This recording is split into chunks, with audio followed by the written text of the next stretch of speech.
Hey Encino, looking for low prices on grocery favorites? Find them at your refreshed Amazon Fresh grocery store. Save big with new deals updated every week in our circular. Visit your refreshed Amazon Fresh grocery store on Ventura Boulevard. Blog Talk Radio.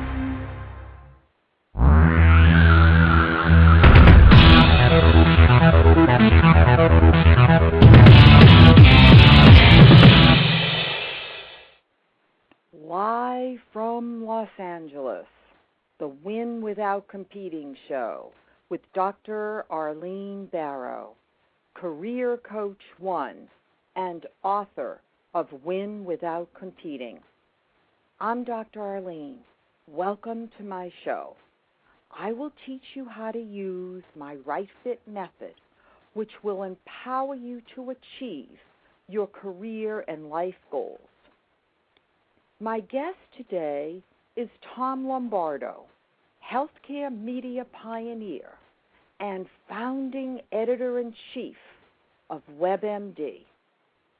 I met Tom by phone in the sweltering Atlanta summer of 1998. Later in the show, Tom will talk about his vision of me riding into his life on my white horse. Rejection, uncertainty, and death create career success. This is an apt description of Tom's career journey, which he eloquently describes in his nonfiction essay, Fieldwork, a 2008 nominee for the prestigious Pushcart Prize. I will peek into Tom's mind to reveal how he strategized to find the right fit. Watch him walk down the road marked no passion, and then, after years of suffering, find the road marked passion. Quoting Tom from his essay Fieldwork, I found myself out of sync, out of place, and out of time as I finished up my senior year of college, about to receive a degree in metallurgical engineering, materials, science from a top engineering school. I had bleak prospects. I had gone to job interviews with button-down shirt, close-crop hair recruiters. Me in my dirty bell-bottoms, shoulder-length walks, thick beard, and earrings. This was 1972, and I was under the influence of the hippie culture. I knew I didn't fit in with U.S. Steel or Rockwell International. I felt like a Black Panther trying to join the Augusta National Golf Club. Tom, take it from here. Well, Dr. Barrow, I was graduating from college with a degree that I knew I couldn't use. I realized while I was going to job interviews that I had absolutely no passion for a career in engineering. So I made a decision to park myself in graduate school. I applied to two graduate schools, and this was very, very late in my senior year. Got accepted to the University of Cincinnati and entered a graduate program there in metallurgical engineering. When you entered, Tom, how did you feel? Did you feel that you had selected the right fit? No. I knew that I was putting myself on hold. It was a very confusing time in my life and in society. I arrived in Cincinnati the day of the Watergate break-ins. That would have been June 1972. The Vietnam War was raging, and I just had no idea what I was destined for, and I parked myself in graduate school. That's basically what I did. I didn't want to go to work as an engineer. And an academic environment, I thought at the time, was the best thing for me. Well, why did you select engineering? Did your parents encourage you to go into engineering? What motivated you initially? Because you could have selected other areas. Yes, well, I had an aptitude for science and mathematics.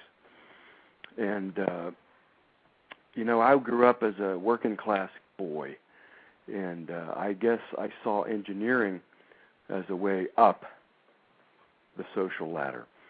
I also had an aptitude for writing and language. I had very high SATs, high on both sides. Back then there were just two tests. I think now there are three.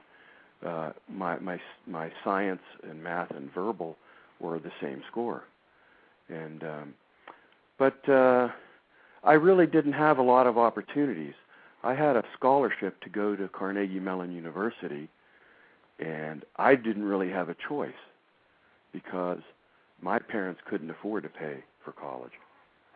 So I had to go to Carnegie Mellon University.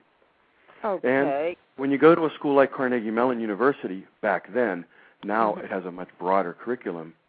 Still, it is an engineering and science school. Back then, even more so. And I really chose metallurgical engineering sort of out of the hat. It seemed like the easiest engineering discipline to me.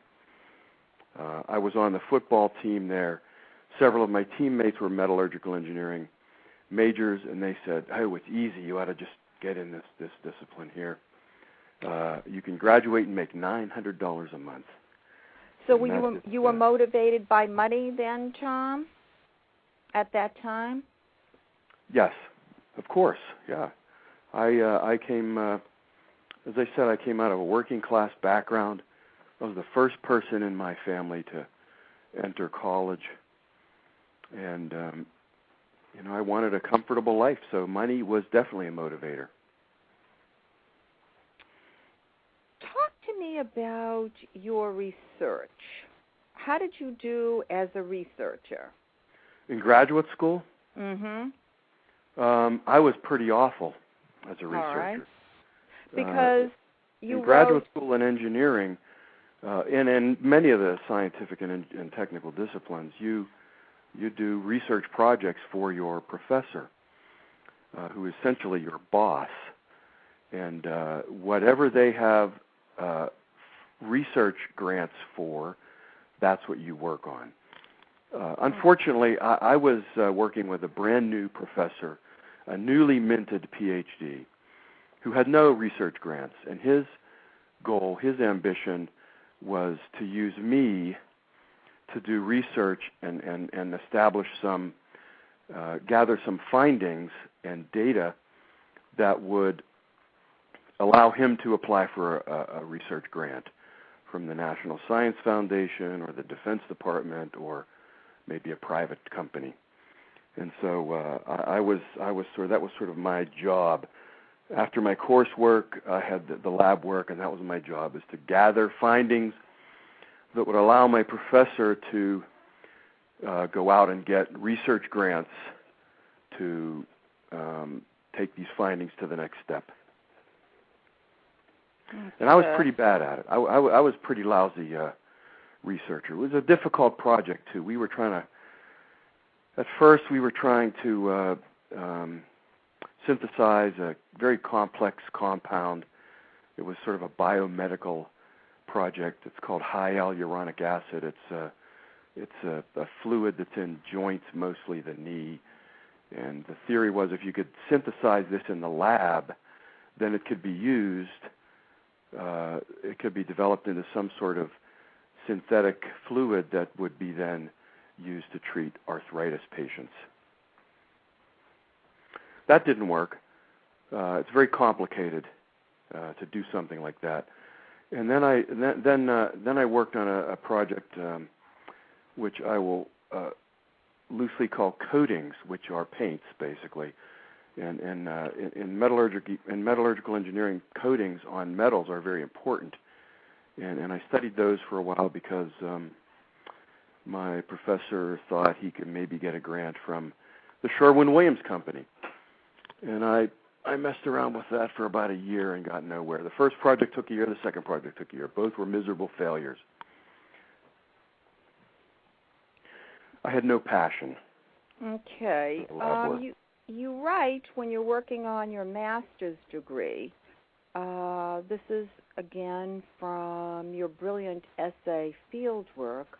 My methodologies were somehow not methodological, and I never did get the hang of designing the experiment correctly. My research was literally worthless, and at the end of 2 years, I had only one clear finding. I was not going to receive a master's degree. It was during this time that I started writing a lot. Fiction, poetry, nonfiction. It was the one thing I was good at in college, and to amuse myself, I spent time writing short stories, weird poems, and kept a journal. How did you feel when you realized that you would not receive your master's degree, and why did you turn to writing at this time? Well, I realized early on that I was out of place, and about a year into this, I was there for 2.25 years, 9 quarters in graduate school. About a year into this, I absolutely knew that this was not the right fit for me, and that's when I started writing again. I had written a lot in high school and college. I was a very good writer, and I had some very good teachers and writing mentors when I was younger. I felt pretty awful because here I am in graduate school. I felt at the time that I had wasted 4 years in college, and now a year and possibly a second year on my master's. And it was about this time, about a year into this, I realized that I just wasn't going to succeed.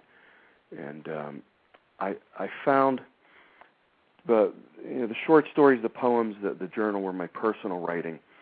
But I also started realizing that I really had a passion for writing. And as a graduate student, on by the way, a full assistantship, I was permitted to audit courses or take courses anywhere in the school, the University of Cincinnati. And I found that in the English department there were 3 journalism courses. It wasn't a major, it wasn't even a minor. It was just a very short track. And I took all 3 of those courses from a professor, an English professor there named John Hughes. And I spent some time talking to John outside of class and told him that I thought maybe I would really like to become a journalist. And he recommended that I start working for the campus magazine called Clifton Magazine.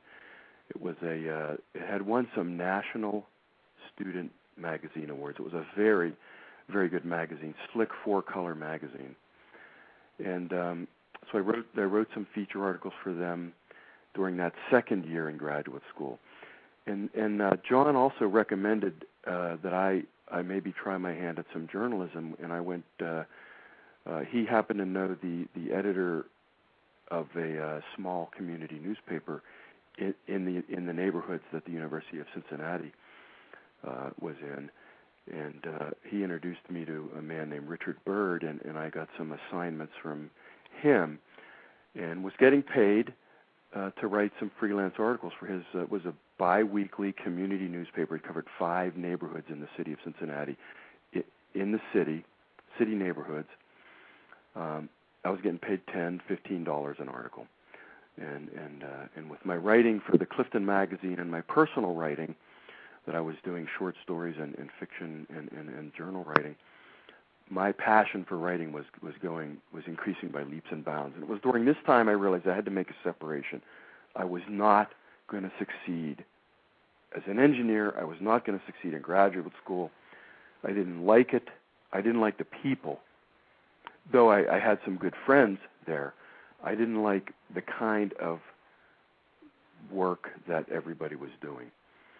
So when you say you didn't like the people, because I think that the culture in which one works is very important. is it that you didn't like them on a personal basis or on a professional basis because of the nature of the work? I liked them on a personal basis. I didn't like them on a professional basis because of the nature of the work. Okay. Although I have great respect for scientists and physicians. I'm a medical editor now, and we'll get into that, I think, later. Right. But great respect for people, and I understand the scientific method and the methodologies they use. But I just didn't really like the whole environment of graduate school. You know, the graduate students are treated really poorly, and I just, you know, we were almost indentured servants to the professors, holding our degrees hostage unless we, you know, worked 15 hours a day to produce the data they needed to get their grants, which, you know, more publications, they get famous, they get tenure, they get a cut of the grants, the school gets a cut of the grants, the graduate students get very little. I was paid a stipend of $400 a month, which even now sounds like a small amount. Back then, of course, it was a little bit more because of inflation since then. But so you also didn't like, I guess, the hierarchy of how things functioned.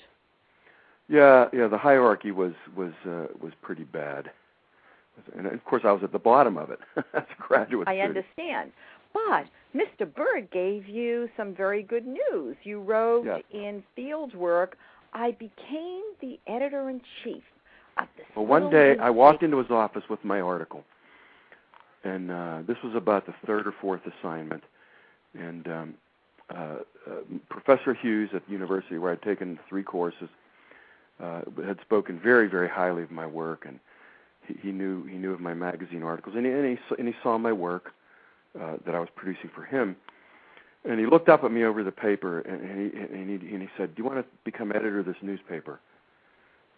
He said, "I need to step back." He also ran a small typographics and production company out of the same offices, and their business was growing. In the newspaper, he couldn't continue to edit. And when he said that, he said, "Do you want to become editor of this newspaper? You take it over, and I'll step back. I'll continue to be the business manager." I mean, obviously, it could have knocked me over. I said, "Yes, of course, I'll start tomorrow." And then I went immediately. This was right before Thanksgiving of 1974. It was the end of my 9th quarter. I went from his office to my professor's office, and I said, "I'm resigning. I'm quitting graduate school." Well, when you told your professor that, you further said, "He told me I was crazy, and so did my father when I told him on a visit home that holiday weekend." Right. Thanksgiving weekend, I went home to visit my family. Right. Well, you know, I'd been there 9 quarters, and my professor, I was his main graduate student. He was counting on me to get him data that would get him contracts, and I was walking out on him after 9 quarters of working there.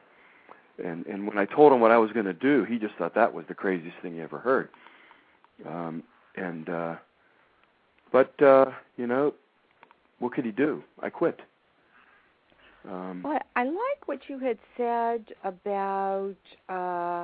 And my father, you know, obviously my father felt that I had spent all this time in engineering, and you know, he's the kind of guy where, you know, you get a job and you work at it, and you know, he just, then I guess he wondered what the heck I was doing. I spent 4 years in an undergraduate school, got a degree, spent 2.5 years, almost 2.5 years in graduate school, getting no degree, and here I was taking a job that was going to pay me $200 a month, so half of what I was making as a graduate student. I guess he just thought that was really insane at the time. So let's talk a little further about that. Let's talk about a couple of things. The money on one hand, and what you said, that you suddenly had a sense of purpose. I felt it physically inside. My direction felt right for the first time in years. What did you mean by you felt it physically? Yes, I felt like an eagle just released from his cage, back into the natural habitat that he was born for. I was soaring.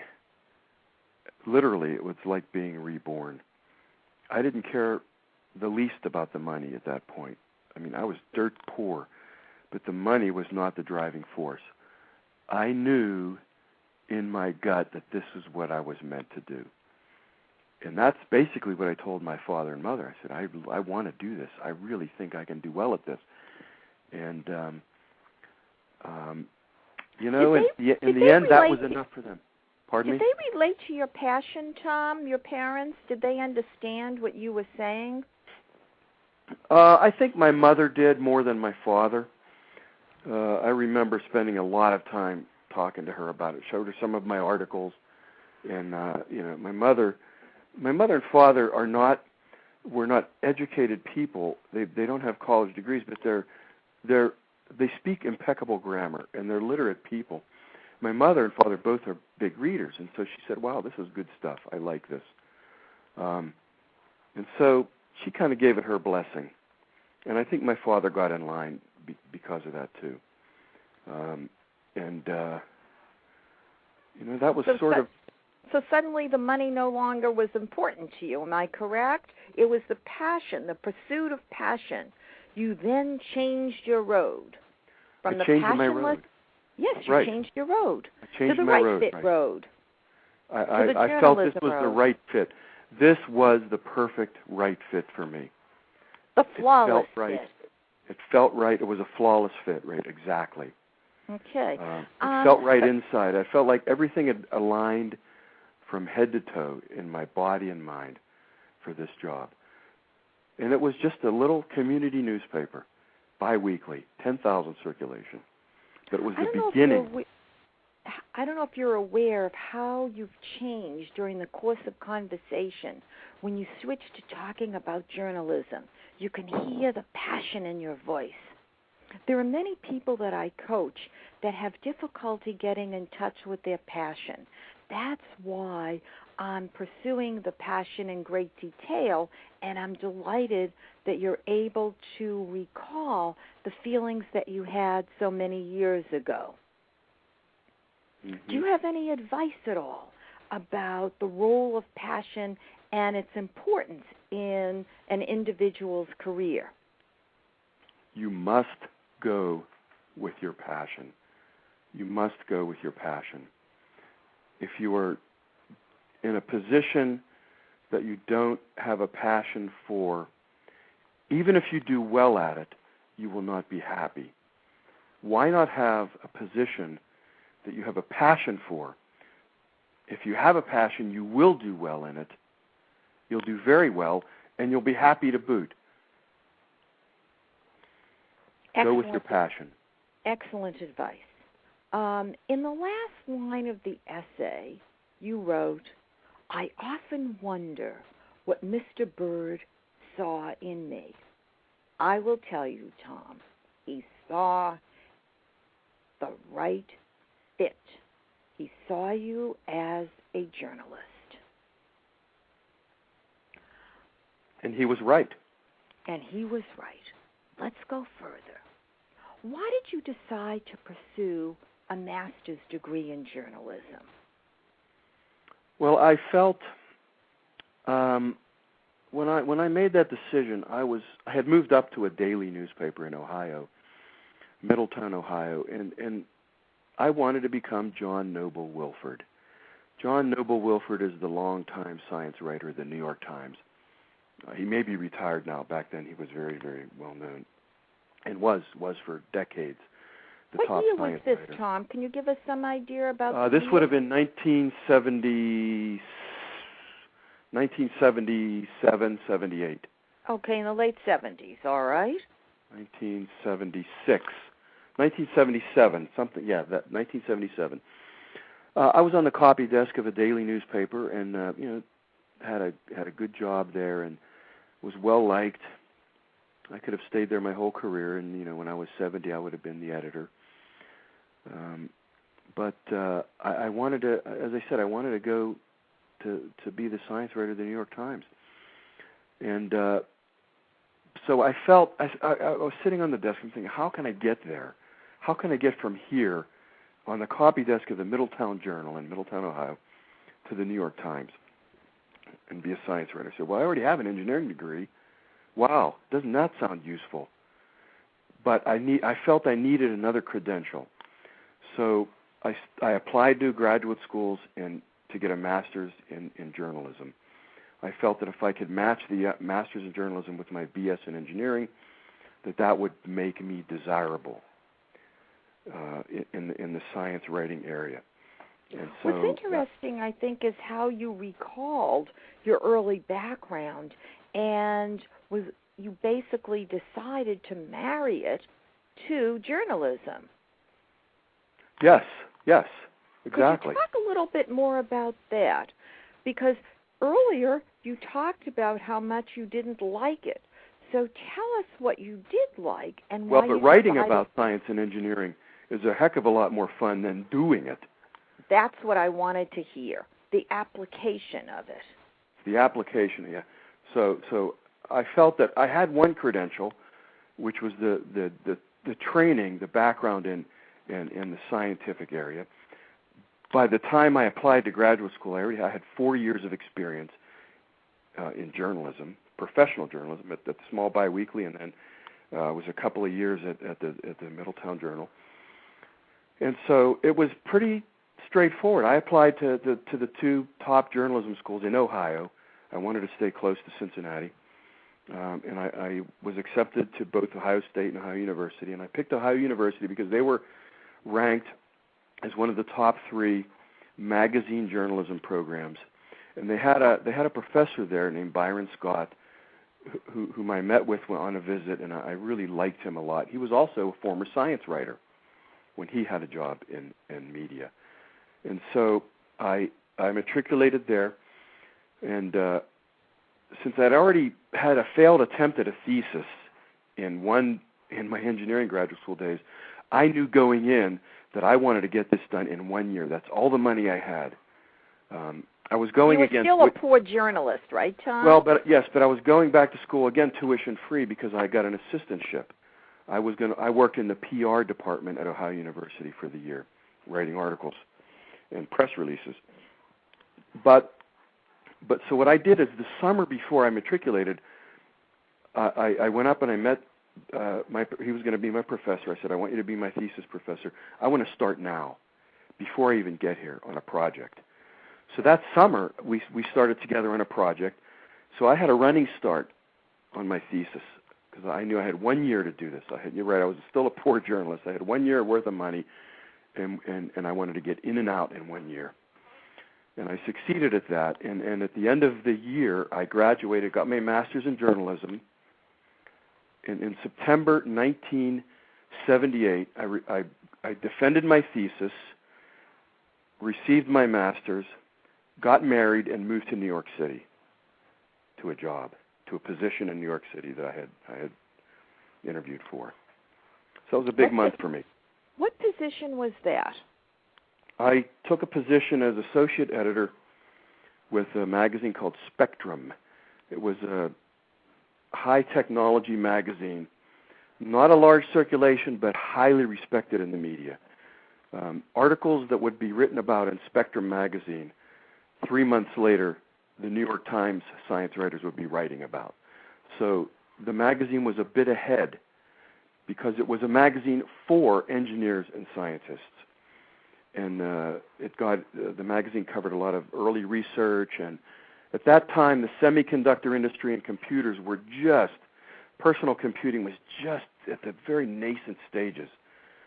Computers were getting smaller and smaller and smaller. They used to fill up a room, and now people were beginning to see them come down almost to desktop size. Computing speeds were rapidly improving because of what was going on in the semiconductor industry. And those were all electrical engineers, and this magazine was essentially for electrical and electronics engineers. So it was a very hot magazine. So again, your background was relevant, the early background. Yes, my background definitely was relevant. Relevant, yeah, that's good. And in looking for a position after as my master's in journalism was coming to a close, again, I had a blueprint.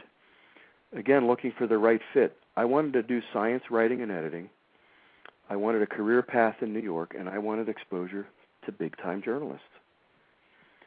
So the offer from Spectrum magazine matched my blueprint. Plus, I liked the man who was going to be my boss.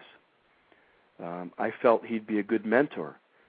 And it turned out that I was right. He was great. The great Ellis Rubinstein, who went on to be the top science editor at Newsweek, and then the editor-in-chief of Science magazine, which is really the pinnacle of science journalism.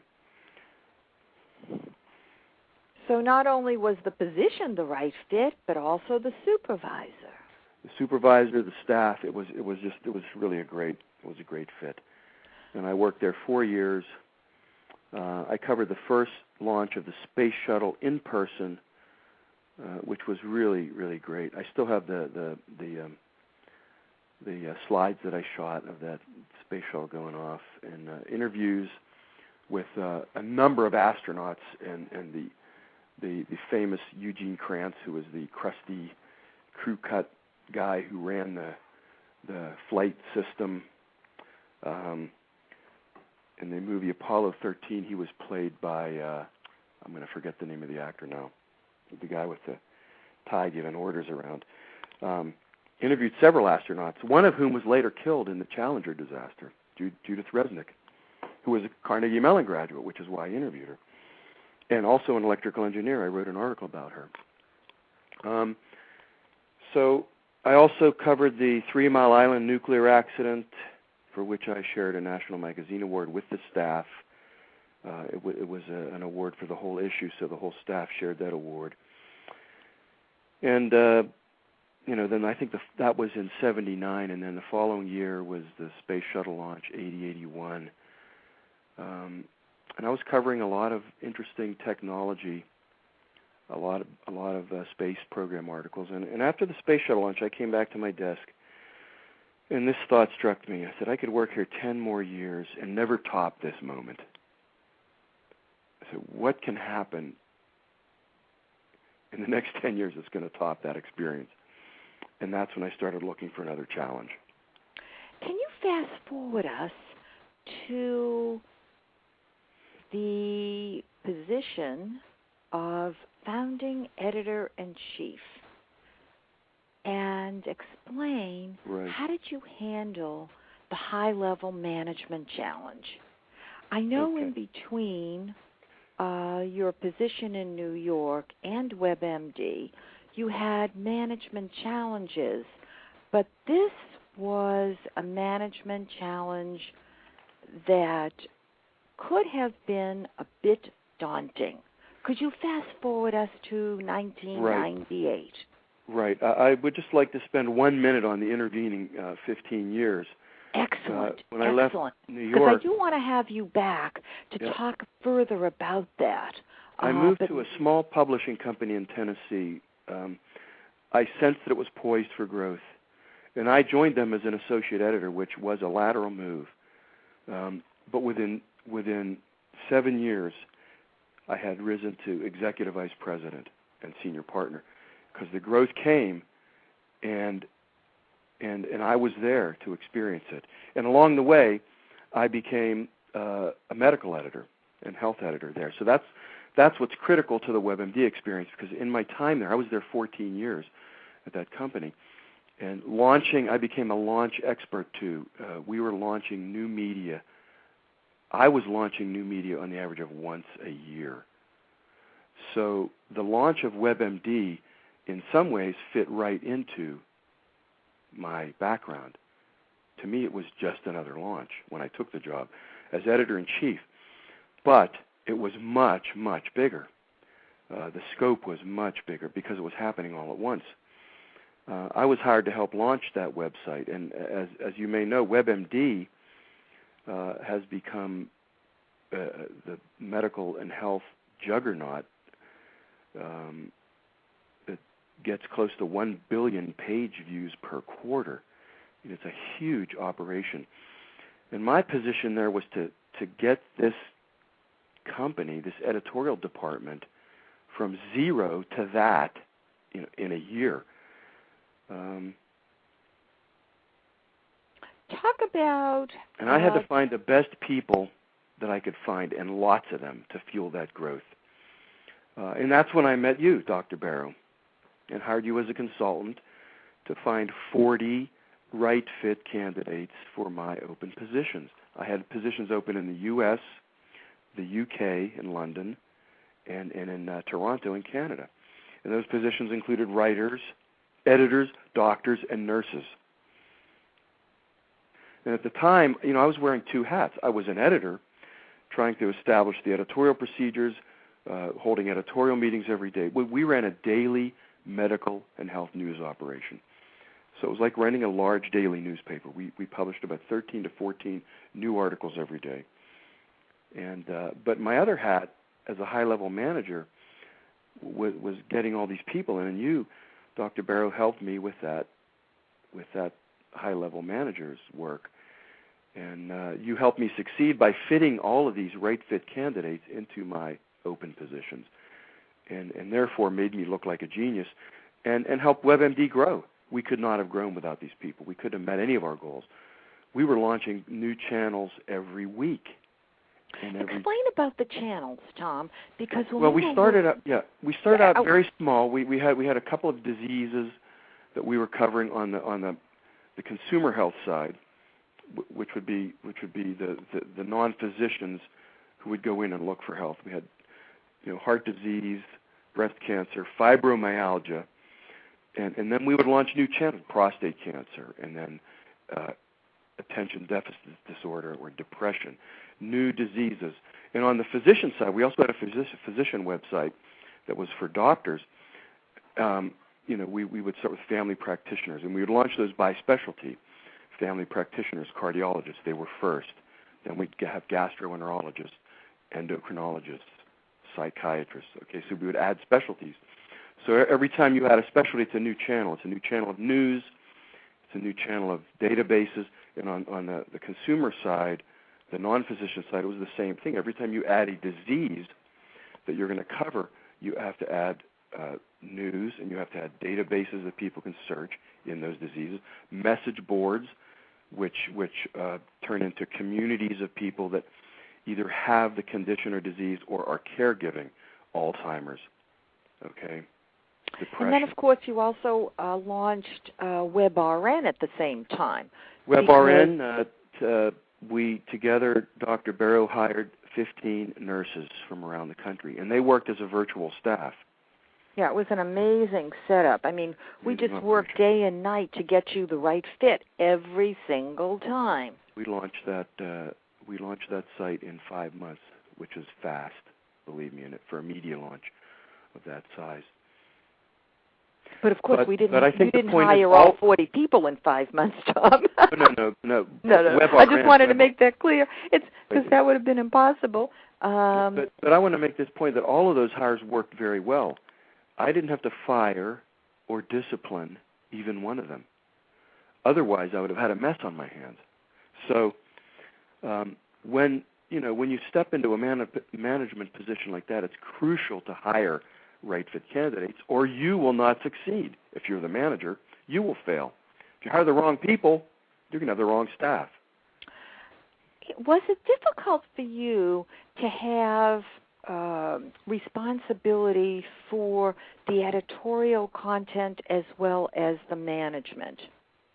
No, because when you're the editor-in-chief, and by the time I took the WebMD job, I had been the top editor of several. I was the executive vice president and senior partner at the company in Tennessee, Whittle Communications, and in the creative department. I was an upper-level manager there, budgeting, hiring, firing, performance reviews, and from there I had an intervening position where I had a similar job. So I was an executive editor and editor-in-chief for a number of years.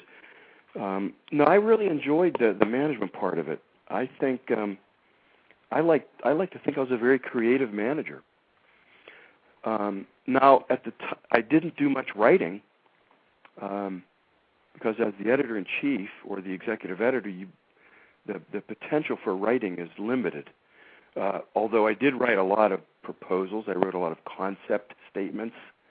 A concept statement for a new medium, it has to be very clear and concise. What's the vision? How's it going to work? Who's the audience? I wrote a lot of those kind of documents, but didn't write a lot of journalism. All right. Is there anything else that you'd like to say about WebMD? Because I'd like to then peek into your personal life. Peek away. Okay.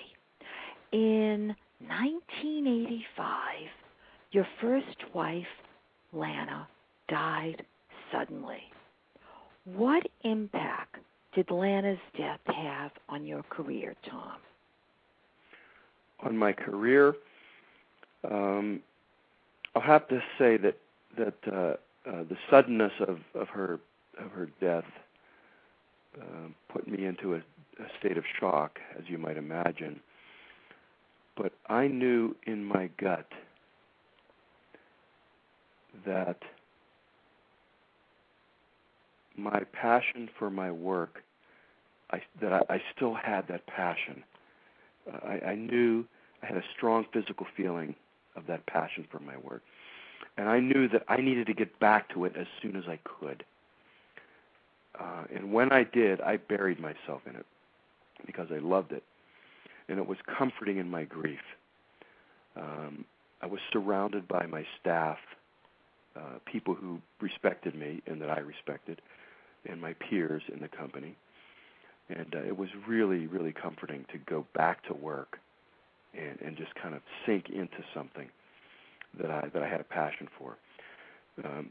Coincidentally, the firm, and I mentioned this earlier, the firm I worked at, Whittle Communications, entered an extreme phase of growth. And I grew rapidly with it. I felt like an embedded acorn growing into an oak. Within, I mentioned this earlier, but within 4 years of my wife's death, I had gone from kind of a group leader, editor type position to the EVP, Executive Vice President, Senior Partner of the Creative Department. And that, of course, that was a few years prior to WebMD. I think I may have continued on that career path had my wife not passed away, but when she died, I became very single-minded towards my career. In some ways, it was all I had left. At least that was my perspective at the time. And so I had nothing at home. I had everything in the office. So basically you used your grief to fuel your career, it sounds like. Yes, but I had such a passion. I had such a, the best way I can describe it is I had a lot of fun working. And I could wish this for everybody. If you enjoy your job so much that you like to go there and have fun doing it, the work is fun, the work is enjoyable, the people you work with are interesting people, then that's the greatest thing in the world, I think. If you don't have that, when you come home, you're miserable. If you can come home happy, that's a plus. Well, you also remarried. Plus, I'm going to say another thing. Editorial environments are very creative. There's always these interesting, creative people around. So it was just a good environment for me. In terms of the remarrying, and you have 2 children, how have you been balancing your career with those children? Because I remember when we were working together and I was a consultant to you at WebMD, the children were very small and you were an expert in balancing your career and your family. Could you give us some insight into that? Well, that was, I'm not so sure I was the expert in balance, as you say. My second wife worked at WebMD and has worked there for a number of years. We had our daughter, and then we have a son, And I remember the hours we had to put in. And when the children are young, they go to bed early, right? So, we would fight over who would go back to the office to work. Well, that's interesting. Kids in bed. Guess, yeah. And then the other one would stay home and work on the computer because we could connect to the office. So the kids go to sleep. We'd have our 2 or 3 hour window: dinner, playtime, bath, bedtime. Okay, then who's going back to the office tonight? Well, I guess what I really remember is that you'd be walking home from the office, we'd be talking on the phone, and as soon as you got to your front door, you said you needed to hang up because you were home. So right. that I don't like to do cell phone calls with the kids around. Right, that's right. So I was impressed that you had boundaries between your personal life and your professional life. Yeah, and I think you have to have those. If you bring work home too much, the kids start to feel ignored. They have to, and especially when they're young, they have to feel like they're the center of the universe, of your universe when you're a parent. So no matter what you're bringing home from work, how much you left undone at the office, you just can't worry about that. You just have to say, okay, I'm dad now, and this is it. Well, that's what I was impressed with. Let's fast forward a bit more here. After you left WebMD, you became a student again and an entrepreneur. Tell us about your publishing company and the creation of your book, Aftershocks, The Poetry of Recovery for Life-Shattering Events. Yes, when I left WebMD, I turned my attention back to my creative writing, mainly poetry at first. And I went back to school to get a Master of Fine Arts in creative writing. That took 2 years. I did it at Queen's University of Charlotte. They have a low residency program there. And you can go there for several weeks during the year, but you do most of the work at home. It was a perfect fit again for me because I was, a father at home. And I was doing some freelance medical editing and writing, too, in addition. So I just couldn't go there and be on campus somewhere for 2 years. So it was a perfect fit for me in my situation. And as I wrote more and more, got to know more and more poets around, and began to write a lot about my first wife's death, because I was just out of a sense of wondering about my own recovery, and have I recovered, and what does it mean to recover, and how do I know I've recovered? I'm wondering all these things about those events, and with some perspective of now 23 years. Do you think I started to look. Pardon me? Yeah. Do you think that the suddenness of her death prompted you to do the writing?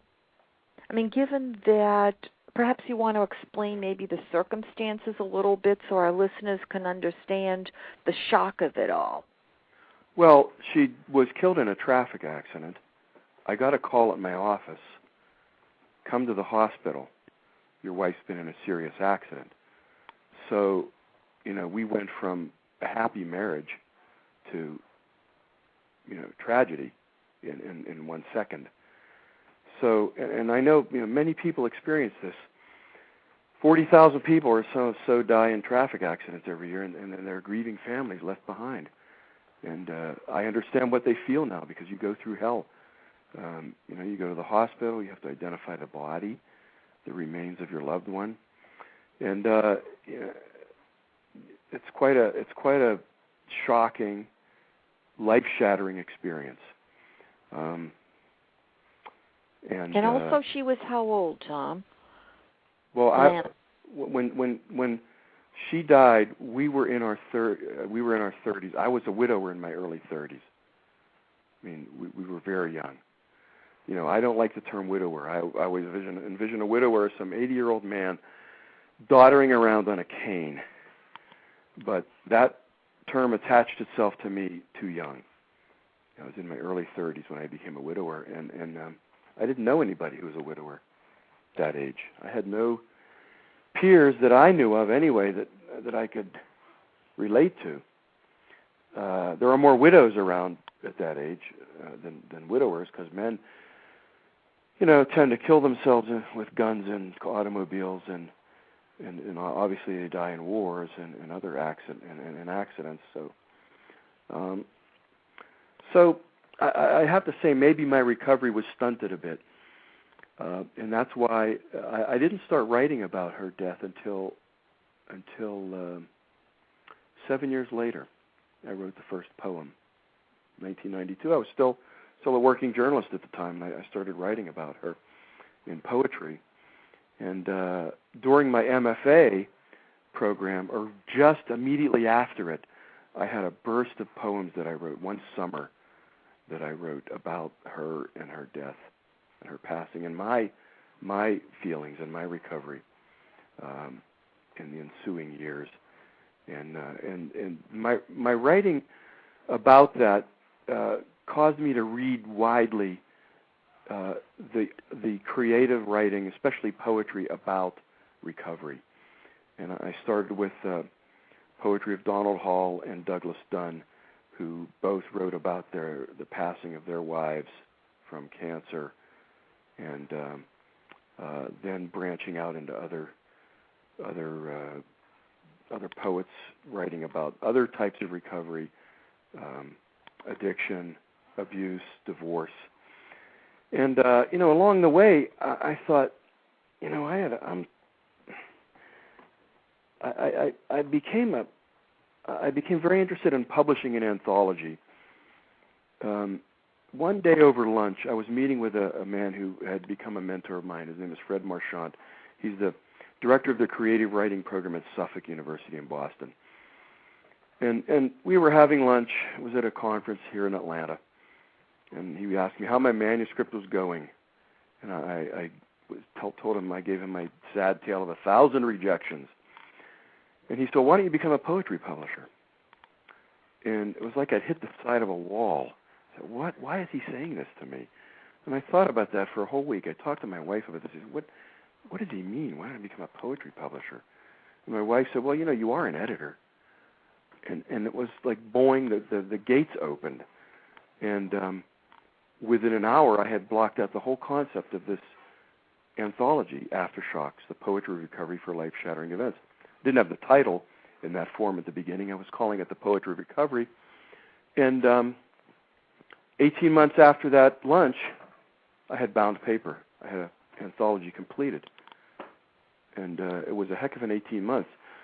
So I had formed my publishing company, Sante Lucia Books, named after my two children, Sante, Sam, and Lucia is Lucy. I formed that publishing company to publish this book. I didn't want to take it to another publisher because I wanted to control the process, and I wanted to go very fast. Publishers work at the speed of glaciers. And I wanted to get this book out in the fall of this fall, 2008.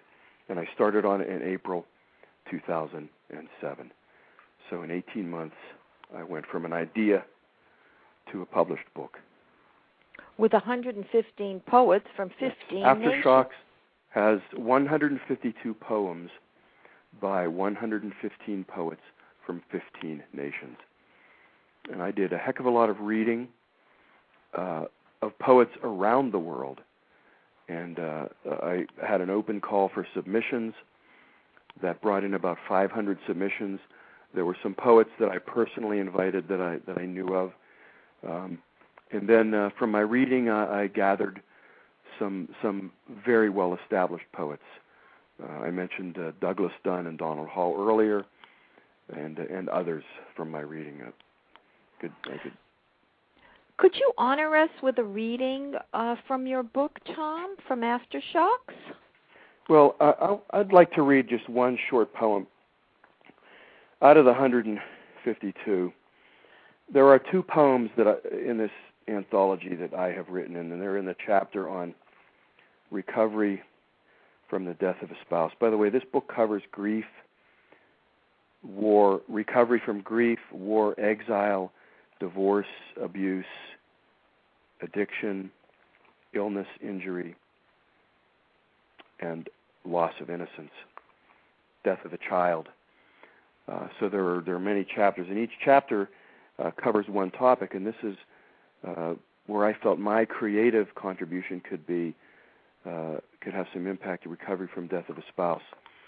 And when I talk about this poem, and I do talk a bit about it to recovery groups now, and I say there's a moment when you experience a life-shattering event when you feel the beginning of recovery. And for me, this was that moment. My mother stayed with me for a month or so after Lana died. She was cooking and helping and answering the door and, helping me get through death's paperwork. And this poem is entitled Daffodils. For weeks after Lana's funeral, my mother cooked for me, handled death's paperwork, opened a door. Look outside at your backyard. Looking outward for the first time since burial prayers, I saw daffodils blooming, the ones that Lana and I had planted in the sunken rectangular spot last fall, set against the bright new green of spring, Easter white and careless yellow.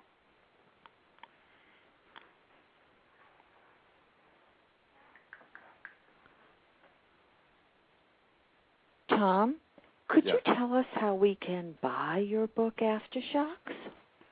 The book is available at Amazon.com, of course. You can order it through any bookstore, or you can go to the Aftershocks website and order it directly from Santa Lucia Books, and that would be www.poetryofrecovery.com. Poetryofrecovery.com. And you just click and order through PayPal.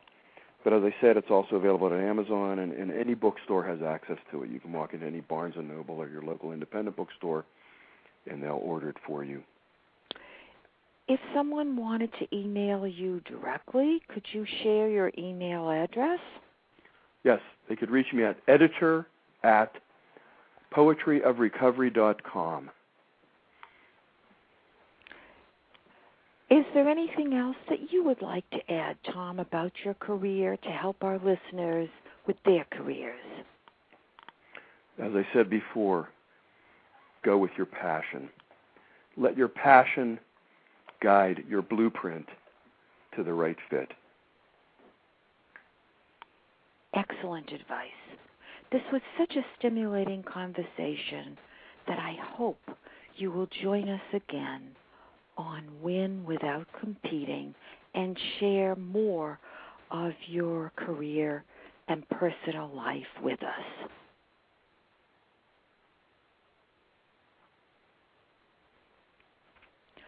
Please join me again on Wednesday, December 10th at 5 p.m. Pacific Standard Time. My guest will be Virgil Holder, Corporate Director for Recruitment at the prestigious Piedmont Healthcare Corporation in Atlanta. Virgil will tell his career story and share his hiring secrets.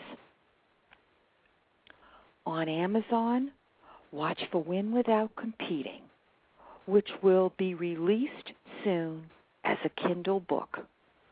To contact me directly, call 10-441-5305.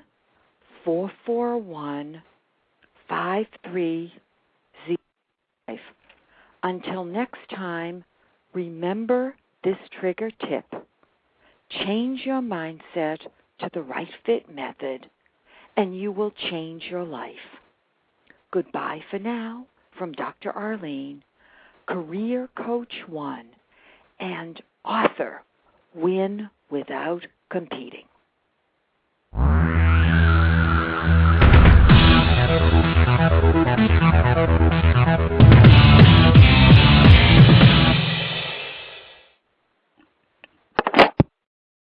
Hey Encino, looking for low prices on grocery favorites? Find them at your refreshed Amazon Fresh grocery store. Save big with new deals updated every week in our circular. Visit your refreshed Amazon Fresh grocery store on Ventura Boulevard. Step into the world of power, loyalty, and luck. I'm gonna make him an offer he can't refuse. With family, cannolis, and spins mean everything. Now, you wanna get mixed up in the family business. Introducing The Godfather at ChumbaCasino.com. Test your luck in the shadowy world of The Godfather slot. Someday, I will call upon you to do a service for me. Play The Godfather now at ChumbaCasino.com. Welcome to the family. No purchase necessary. VGW Group. Void where prohibited by law. 18+. Terms and conditions apply.